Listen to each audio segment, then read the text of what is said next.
Dobra, to dzisiaj chciałbym Wam coś opowiedzieć o Vue.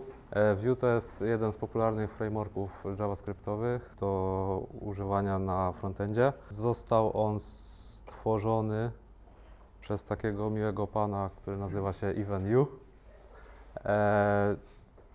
Był to w zasadzie pracownik Google'a, który pracował przy Angularze. No i on tak sobie wymyślił w sumie, że Angular to jest taki combine do takich poważnych aplikacji i co by było, gdyby tak wziąć sobie i wybrać jakieś takie najciekawsze rzeczy z tego Angulara i stworzyć po prostu takie narzędzie łatwe, proste, no i przede wszystkim lekkie też. Pierwszy release miał miejsce w 2014 roku. Pierwsza wersja, taka oficjalna, miała miejsce w 2015 roku. W tej chwili jest wersja z marca 2019 roku, jest to wersja 2.6.10, ale trwają intensywne prace nad tym, aby wypuścić wersję 3.0, która ma mieć miejsce w pierwszym kwartale następnego roku. Możliwe, że już wyszła jakaś wersja alfa czy tam beta, więc no, dużo jest już artykułów w internecie a propos jakichś nowych rozwiązań, nowych propozycji, nowych feature'ów. W internecie jest taka stronka dostępna, State of JavaScript, na której prezentowane są wyniki ankiet przeprowadzonych wśród ponad 22 000 deweloperów. No i tam są zadawane pytania na tematy różnych rozwiązań, narzędzi stworzonych w oparciu o JavaScript. No i tutaj chciałem zaprezentować kilka takich wykresów przedstawiających te wyniki tych ankiet. Na pierwszym widoku tutaj mamy takie ogólne rezultaty a propos popularności tych frameworków. Może nie widać dobrze legendy tutaj, ale to postaram się wyjaśnić. Szarym kolorem są oznaczone osoby, które nigdy nie słyszały o danej technologii. W tym przypadku tutaj mamy Reacta, Vue, Angulara, Preact, Ember i Polymer. Jasny zielony kolor to jest, że te osoby słyszały o danej technologii, ale nie są zainteresowane, żeby ją poznać. Ciemny zielony to jest, że słyszały o tej technologii i chciałyby ją poznać, nauczyć się. Jasny czerwony to jest, że używały tej technologii, ale nie użyją jej ponownie. I ciemny czerwony to jest, że chcieliby użyć ponownie. No i widzimy, że przoduje tutaj React. Ma dość szerokie grono fanów. Vue w tym zestawieniu jest na drugim miejscu i jak widzimy jest dość spora grupa osób, która chciałaby poznać to Vue i się go nauczyć. Tutaj mamy tendencję popularności Vue w okresie 2 ostatnich lat. No i widzimy, że ta tendencja jest zwyżkowa, tych osób przybywa. Spośród osób, które zadeklarowały się, że używały tego rozwiązania i chciałyby użyć go ponownie, osoby te zapytano o jakieś takie plusy, które im się najbardziej rzuciły w oczy. I jest to między innymi łatwość nauki, przyjemny styl taki programowania, odpowiednia dokumentacja, prostota, wydajność. Liczba tutaj tych opcji, która została wybrana. Grupa osób zadeklarowała się przy tym, bo tutaj są liczby powyżej 1000. Natomiast w następnym zestawieniu osoby, które zadeklarowały, że używały tego, ale nie chcą tego używać w przyszłości, no to też wybrano takie powody, dla których te osoby nie chcą tego używać. No i tutaj jest zwrócona uwaga głównie na takie trochę no niby niechlujny styl programowania. No ale tutaj widać, że liczba tych osób jest zdecydowanie mniejsza, bo tutaj te liczby wahają się w okolicy 100, a tam było około 1000, czyli rząd wielkości więcej. Jest też w internecie, można znaleźć też taki drugi dokument, taki raport w sumie, State of Vue. Został on stworzony w oparciu o opinię 1500 deweloperów. Zawiera też właśnie jakieś use case'y ze znanych firm, które używają tego, między innymi z GitLaba, z Behance. No i tutaj też mam parę takich wykresów. Tutaj między innymi największe zalety, które zostały wskazane, czyli łatwość integracji i dobra dokumentacja. Najważniejszy powód, dla którego te osoby zdecydowały się, czy te firmy zdecydowały się użyć tego rozwiązania, no to jest, że w ogóle prosty start. Wątpliwości, jakie wiążą się z wprowadzeniem nowej technologii, w tym przypadku Vue to jest brak tak jakby doświadczenia wśród pracowników. Wiąże się to też z tym, że to jest świeża technologia, nie? Bo to w sumie od paru lat dopiero istnieje, a popularność też dopiero zdobywa. Tutaj ankietowani wskazali najlepsze źródła tak jakby do nauki i zdobywania wiedzy a propos Vue. No i tutaj oczywiście przoduje dokumentacja, którą uznają, że jest bardzo dobrze zrobiona. Artykuły online, jakieś blogi, konferencje, kursy. No i takie podsumowanie tutaj, że prawie 100%, znaczy 92% ankietowanych użyłoby tego rozwiązania w kolejnych projektach. 94% uczyły się tego korzystając z dokumentacji oficjalnej. No i największą zaletą, jaką wskazują ankietowani, to jest ta łatwość tej integracji i wdrożenia tego do projektu. Firmy, które używają tego już na swoich stronach, w swoich aplikacjach, to m.in. GitLab, Behance, CodeShip i Upwork. Dość doświadczeni gracze na rynku.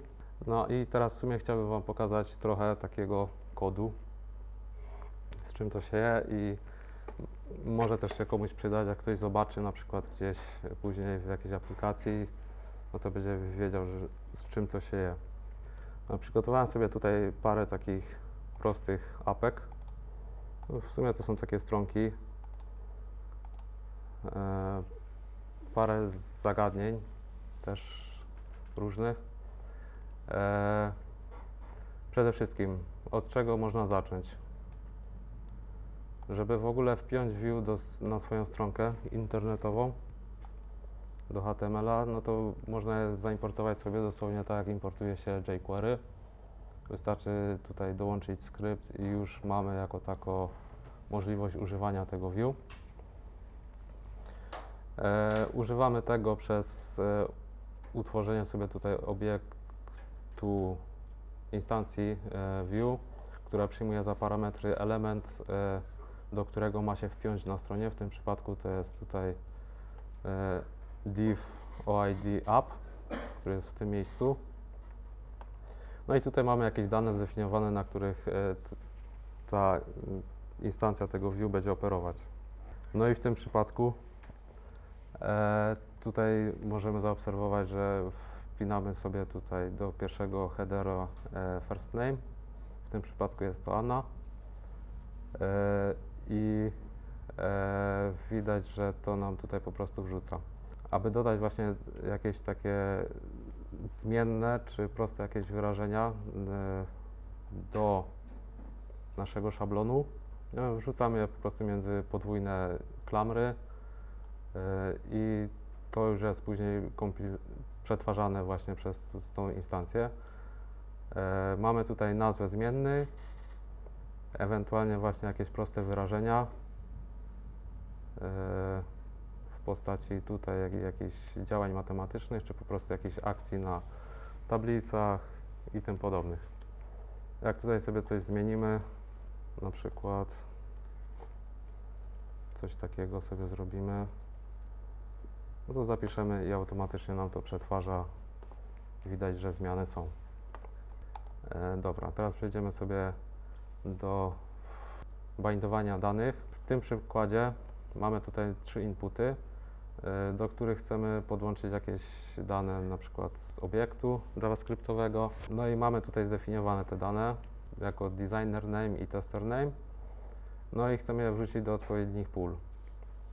Robimy to poprzez taką dyrektywę vbind, dwukropek i nazwa tego atrybutu, do którego chcemy wpiąć te dane. No i wtedy Vue tutaj wie, że tutaj jest jakaś dynamiczna zmienna, no i on to sobie to tam wrzuci do tego.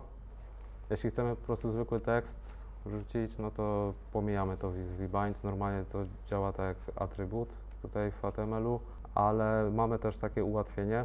Dla kogoś to jest za dużo pisania, no to mamy taki skrót, że po prostu to vbind pomijamy, zostawiamy tylko dwukropek. No i view też wie, że to jest ten dynamiczny taki argument, no i tutaj wstawia tą nazwę tej zmiennej. No jak widzimy na przykładzie tutaj te zmienne zawarte tutaj w instancji zostały wstawione do tych naszych inputów. Dobra, teraz przejdę do eventów, no bo wiadomo, że jak wstawiamy gdzieś dane, to chcielibyśmy też nasłuchiwać na jakieś ich zmiany czy coś, jak to ma miejsce w przypadku inputów. No i tutaj mamy taki prosty licznik lajków. Mamy 3 przyciski, który zwiększa nam ilość lajków, zmniejsza ilość lajków i resetuje tą ilość lajków do zera z powrotem. Możecie też zauważyć, że tutaj też się posłużyłem takim prostym wyrażeniem, żeby obsłużyć liczbę mnogą tych lajków. No i tak, eventy. Eventy obsługujemy tutaj w ten sposób, że też używamy takiej dyrektywy vOn i potem wstawiamy nazwę eventu. No i tutaj możemy też wstawić takie proste wyrażenie, które mówi nam, co mamy zrobić na ten event. No i w tym przypadku na kliknięcie tego przycisku zwiększamy tutaj count o 1. Count jest zawarty tutaj w instancji. View jest ustawiony na 0, tak jak widać. No i jak klikamy sobie lajki, to nam się to zwiększa. Działa na klik. Możemy też użyć tutaj właśnie skrótu. Też możemy pominąć to vOn i użyć po prostu małpki.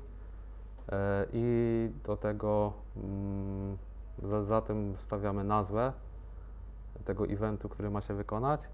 No i fajną opcją tutaj też jest coś takiego jak modyfikatory. Są takie nakładki na te funkcje, które się tutaj wykonują. W tym przypadku mam na przykład funkcję reset. Jest ona zdefiniowana tutaj w metodach. Jeśli definiujemy sobie metody, to mamy tutaj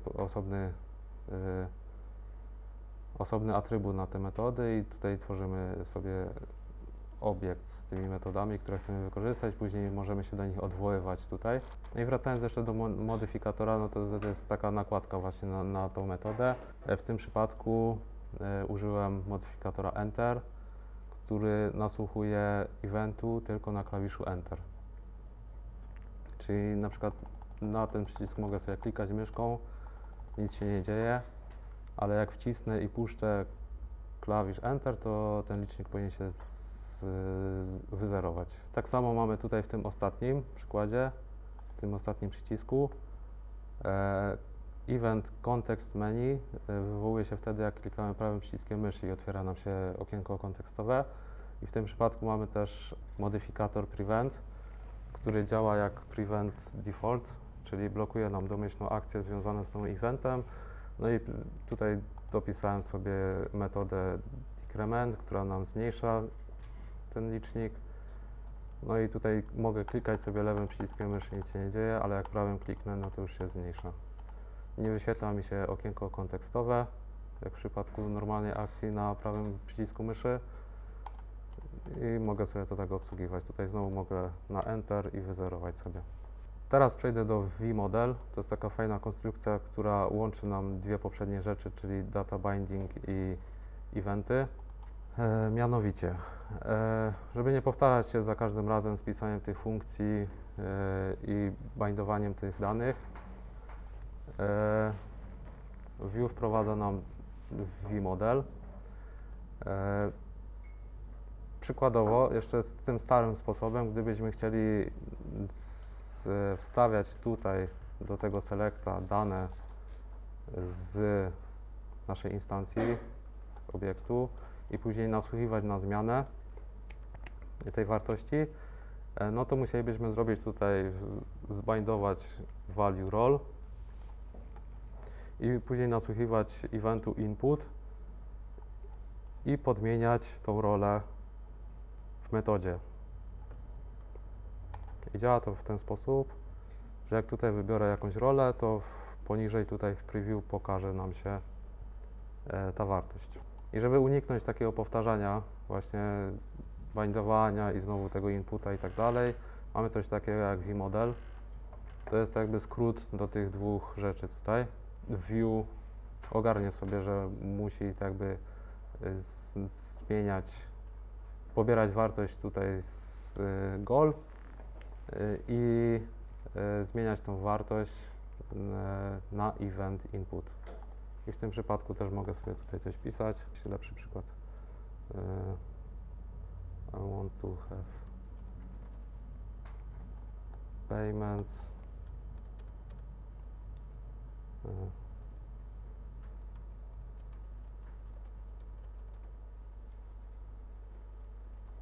Na przykład. No i jak widać działa to w różnych typach inputów. Tutaj mamy zarówno select, jak i input zwykły, tekstowy, jak i tekst ARIA. Dobra, to przejdźmy teraz dalej. Są jeszcze takie atrybuty w tej naszej instancji view, które nazywają się computed i watch. I już to pokazuję. Jak mamy tutaj w naszym obiekcie atrybuty, na których chcemy sobie operować, mamy tutaj na przykład first name i last name i chcemy gdzieś wyświetlić pełne imię, no to moglibyśmy tam wstawiać, że podwójne klamry, first name, odstęp, znowu podwójne klamry i last name. Ale żeby ograniczyć to takie zbędne pisanie, też żeby za dużo tutaj nie pisać, no to mamy coś takiego jak computed i to są takie funkcje, które wykonują się po prostu w momencie, jeśli te dane atrybuty się zmienią tutaj. W tym przypadku ta funkcja nasłuchuje tak jakby zmian na first name i last name i w tym przykładzie wywołuje ją tutaj. Odwołuje się tylko do nazwy tej funkcji. No i uzyskuje po prostu tak jakby atrybut złączony z tych dwóch poprzednich. No i nie wiem, chcecie odpowiedzieć na to pytanie, które jest zadane? Sprawdzimy, czy Wam się uda. Na pewno?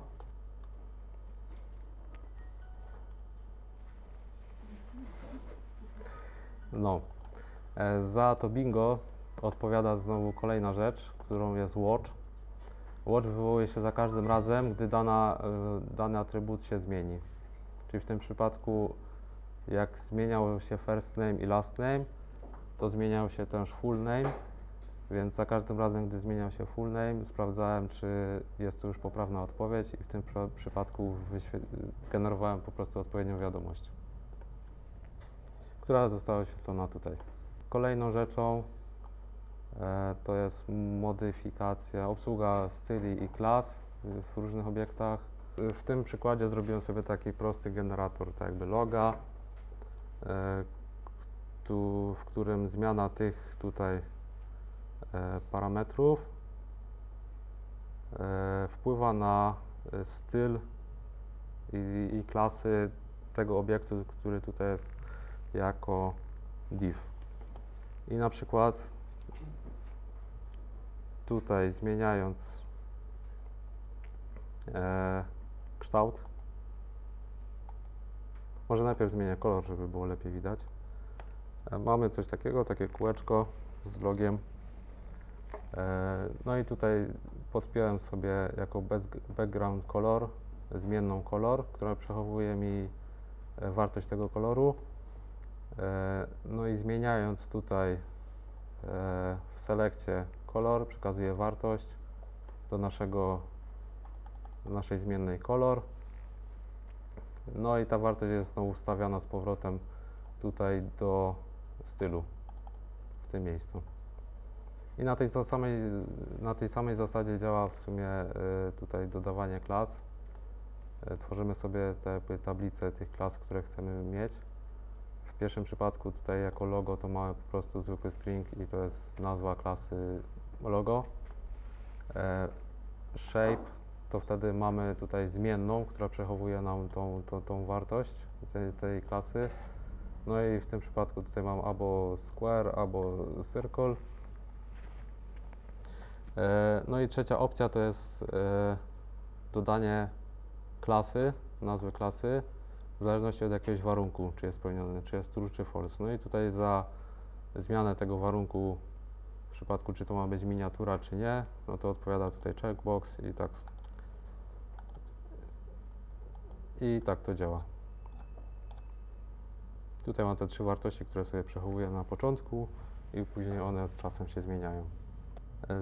Zanim przejdę do następnej rzeczy, czyli do jakichś instrukcji warunkowych, to taka mała dygresja, bo nie wiem, czy wiecie, ale w naszej firmie panuje taka niepisana trochę zasada, że kto chce mieć więcej niż tydzień urlopu, to musi z Łukaszem najpierw szachy zagrać. No to tutaj mam coś takiego. Oczywiście samego zainteresowanego dzisiaj nie ma. No ale mamy powiedzmy instrukcje warunkowe. Załóżmy, że grałem z Łukaszem w szachy. No i wynik może być albo, że ja wygrałem, albo że Łukasz wygrał.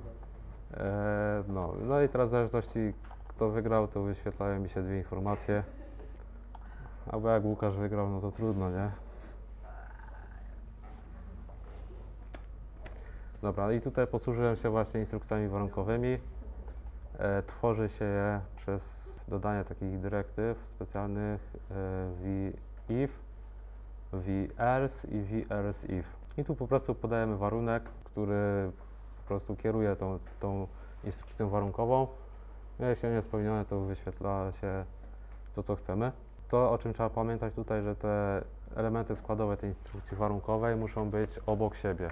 Czyli jeśli tutaj byśmy przedzielili czymś, jakimś innym, nie wiem, paragrafem albo batonem, czymkolwiek, to wtedy ta druga instrukcja się nie wykona po prostu. No i tutaj też do tych, już biorąc pod uwagę poprzednie rzeczy, o których mówiłem, też dodałem sobie 2 eventy na te przyciski. To znaczy w sumie to są teraz takie divy. No i w przypadku kliknięcia ustawiam zmienną winner na mi i lub na look. No i tutaj sprawdzam ten warunek, który jest prawdziwy. Dobra, i ostatnia rzecz to są oczywiście pętle z takich podstawowych zagadnień. Przejdziemy sobie do pętli. Jak wiemy, lubimy jeść pizzę.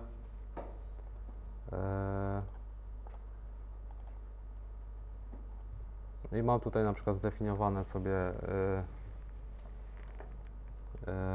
w tablicy nazwy pizz, które tak lubimy. No i wyświetlamy je sobie tutaj w pętli, żeby nie powtarzać się znowu z kodem. I tworzymy to przez wywołanie tutaj znowu takiej dyrektywy v-for. I tutaj po prostu mamy takiego for each'a tak jakby, że dla każdego elementu w tej kolekcji tych pizz, no to wyświetlamy sobie jakiś tam element listy. No i w sumie tyle. I tutaj można też działać właśnie na tych computed wartościach. W tym przypadku mam na przykład jeszcze tutaj jakąś wyszukiwarkę, jakiś input i teraz w zależności od tego, co tutaj zostanie wpisane, to tą listę będę miał sobie filtrowaną i będę zwracał tylko te wartości, które odpowiadają temu wyszukiwaniu. No i teraz nazwę tego computed atrybutu wstawiłem sobie jako tutaj źródło tej pętli, źródło danych do tej pętli, no i wykonuję to sobie i będzie mi się listować tutaj to, co chcę na przykład. Jeśli nie ma nic wpisane, to oczywiście zwracam tą początkową tablicę z tymi nazwami. Dobra, i to by było wszystko z tej części. Jest jeszcze oczywiście dużo więcej rzeczy, o których warto wspomnieć. Są to m.in. single file components, no to już do takich złożonych apek, gdzie tworzy się własne komponenty. Są propsy, które się przekazuje do tych komponentów, można je zdefiniować odpowiednio, jakieś customowe eventy, sloty. To są takie fragmenty kodu, gdzie chcemy, na przykład mamy komponent o jakiejś zdefiniowanej strukturze i w odpowiednich miejscach chcemy sobie wstawić jakieś inne komponenty, no to możemy zdefiniować, gdzie są te miejsca i to nam też automatycznie będzie wstawiać. Przejścia, odpowiednie klasy, które dodaje się do komponentu w momencie, jak on jest renderowany i usuwany ze strony. Miksyny to są miksyny, czyli jakieś kawałki kodu, które się powtarzają więcej razy w różnych komponentach, to możemy sobie wydzielić do osobnego pliku i później to jakby zaimportować. Filtry działają nam na tych interpolacjach w tekście. Możemy sobie na przykład zdefiniować jakąś domyślną wartość, domyślny format daty i teraz ważne tylko, żeby data przyszła jako data i odpowiedni format sobie tam wyświetlimy. Mamy też Vuex, to jest takie rozszerzenie do obsługi Store'a globalnego w aplikacji. No, routing mamy też jeszcze z takich części składowych, no i renderowanie po stronie serwera. Co twórcy zapowiadają w wersji trzeciej, no to przede wszystkim, że to ma być jeszcze szybsze, jeszcze mniejsze. Ma być też bardziej mobile, czy tam native friendly, mobile friendly też zresztą, no bo tam właśnie osoby, deweloperzy jakby za taki minus uznali, że no nie ma takich rozwiązań dedykowanych do jakichś aplikacji mobilnych czy natywnych. Tutaj podlinkowałem artykuł do jakichś takich omówionych rzeczy, które mają się znaleźć w tej wersji trzeciej. Są też jeszcze, tak pokrótce chciałbym opowiedzieć o narzędziach deweloperskich, które są dedykowane i zostały stworzone przez twórców tego też. I tutaj mamy na przykład Vue CLI, czyli fajne narzędzie do tego, aby wystartować w ogóle z projektem. Wszystko tworzy się od kopa, że tak powiem. W ciągu minuty mamy gotowy projekt ze zdefiniowanymi jakimiś ustawieniami, które chcemy. W tym przypadku ustawiłem routing, Store'a, jakiś preprocesor do CSS-ów, no i środowisko testowe i wykonuje się to nawet szybko. No i w tym momencie już mamy postawiony projekt razem z środowiskiem takim deweloperskim, testowym.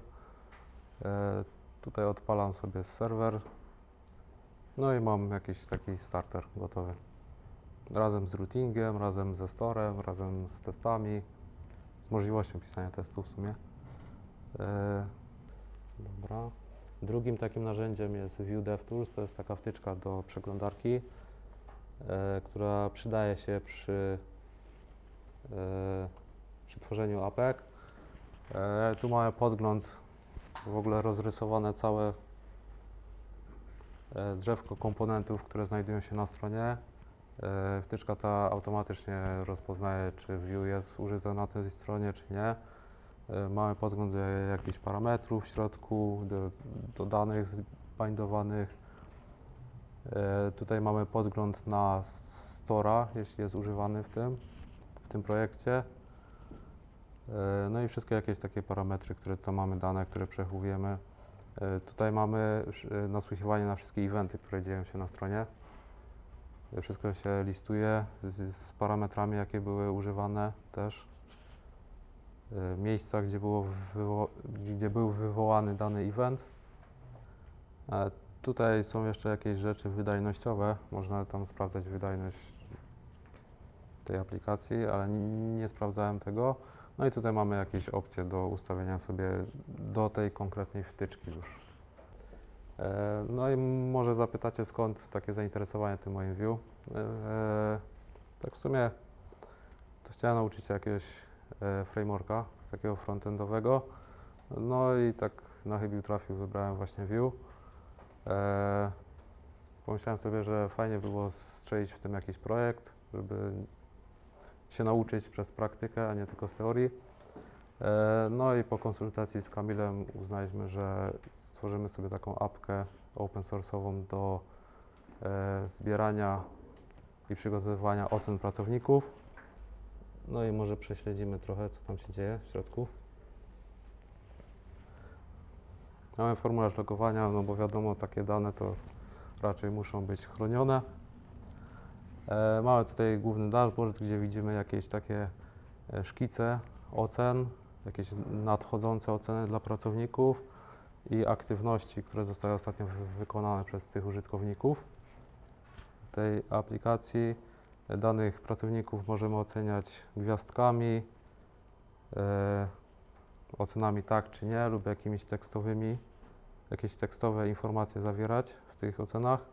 Po lewej to mamy listę właśnie innych jakichś szkicy tych ocen. No zapisujemy, możemy zapisać też jako szkic i później jeszcze edytować. Możemy zakończyć ewaluację. Tutaj mamy pracowników, gdzie mamy wyszukiwarkę.